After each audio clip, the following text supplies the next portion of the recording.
Hi guys, तुम्ही कशा आहात? मी खूप मस्त. आपण किती दिवसानंतर भेटलो आहोत आणि आज आपण बनवणार आहोत भोपळ्याची भाजी. तर ती कशी बनवायची, तर ही आहे माझ्या मम्मीची रेसिपी. चला बघूया कशी बनवायची. आता आपण पाहूया साहित्य.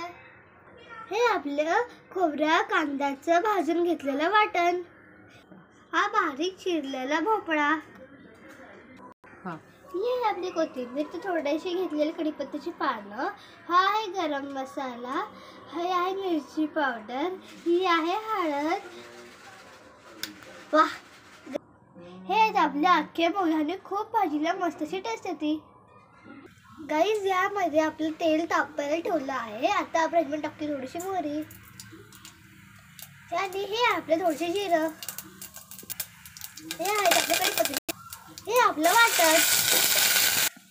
गाईज, आपण असं मस्त असं आपलं वाटण नाही का परतून घेऊया आणि त्याच्यामध्ये नंतर आपण मसाला टाकूया, म्हणजे की आपल्या भाजीची टेस्ट खूप अशी मस्त येईल. गाईज, आपण मगाशी बघितलेले मसाला भाजीमध्ये टाकून घेऊया.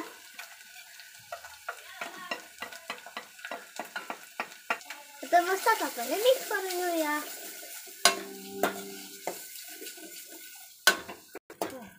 आपलं आता वाटण परतून खूप असं मस्त असा कलर आलेला आहे.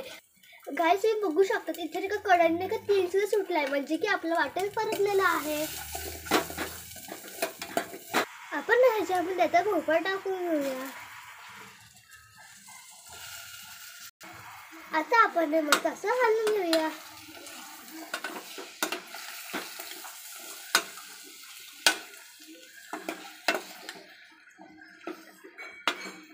गाईज, आपण नाही का भोपळा चांगला असं नाही का चिरून घेतलेला आहे आणि मग त्याचे बारीक फोड करून त्याची भाजी केलेली आहे.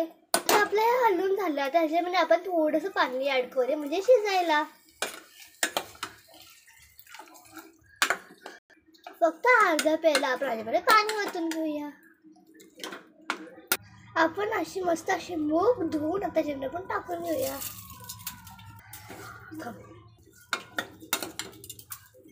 आता आपण ह्याच्यामध्ये चांगलं झाकण ठेवून 10 ते 15 मिनिटं शिजून घेऊया. बारीक गॅसवरती आपण हे चांगलं शिजून घेऊया. आपण ह्याच्यामध्ये चवीनुसार मीठ टाकून घेऊया. आता झाकण लावून घेऊया. गाईज, आपलं 15 मिनिटं झालेलं आहे. त्यानंतर आता नाही का झाकण काढून आणि गॅस बंद करून घेऊया. भाजी पण शिजली आहे, आपल्याचे मसाले मूग पण शिजलेले आहे. आता आपण ह्याच्यावरतून थोडीशी अशी कोथिंबीर टाकून घेऊया.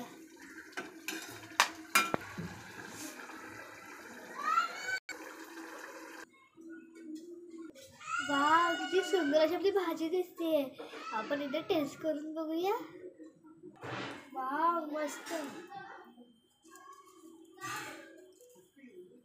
गाईज, जर व्हिडिओ आवडला असेल तर लाईक, शेअर, सबस्क्राईब नक्की करा आणि नाही का कमेंट करून सांगा कसं झालं. बाय.